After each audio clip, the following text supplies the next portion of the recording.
Welcome back to our series on ear training. And as I've mentioned in a previous video, just as training your fingers can be a challenge, so can training your ear. But doing both, training your fingers and training your ear, this can make you a better musician. We started with intervals since they are the basic building blocks of music. From intervals, we can construct scales, chords, and melodies. And then from there, we're going to move on to chords and chord progressions. In a previous video, we went through some ear training exercises where you had to identify the intervals that I played, and we restricted ourselves to all the intervals contained within the perfect fifth. So we had minor second, minor third, major third, perfect fourth, tritone, and perfect fifth. Now, here are some things to keep in mind before we go on to do some more interval ear training exercises. There are three forms of intervals that we're going to use when we practice with these intervals. We're going to use melodic ascending. In other words, I'll play the notes separately, one at a time going up. Melodic descending, playing the notes one at a time going down. And then harmonic intervals, where we play all the notes together. Now think about how your brain learns to recognize intervals. First, your brain learns to recognize them through their characteristic sound. It could be as simple as saying this interval sounds happy or brighter, but this interval sounds a little more sad. This interval sounds very comfortable, but this interval sounds harsh or clashing. Secondly, your brain learns to recognize intervals as you estimate the distance the notes are from each other. So for example, if you play a major second and then a major sixth, your ear will begin to recognize that the two notes in those intervals are at a different distance from each other.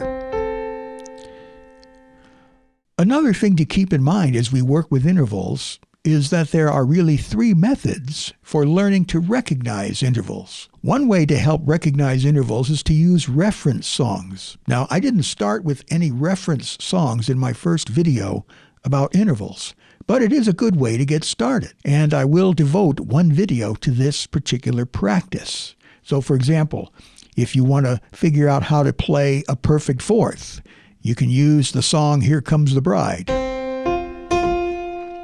It's very easy to recognize that particular sound.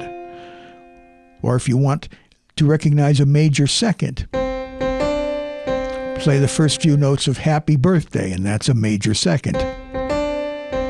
So that's the song reference method for learning to recognize intervals. While this method can be helpful, it does have its limitations. If you try to train your ears to recognize intervals solely through reference songs, it's not too useful when you're trying to deal with harmonic intervals. The second method for learning to recognize intervals is called solfa or solfege. It has to do with do, re, mi. You remember that song from The Sound of Music? Do, a deer, a female deer, and so on. Well, singing intervals can be a big help in training your ear to recognize intervals. In other words, if you're singing your intervals, this will help solidify them into your ear even more than just playing them. Solfege can be very challenging, especially if you don't consider yourself a singer. However, we will kind of dip our toes into that particular method for recognizing intervals. The third method for recognizing intervals or training yourself to recognize them, we call this the brute force approach. It's the most common approach. It can be dull, it can be simple, but it can also be very effective. Now, that's where I started in my last video on identifying intervals.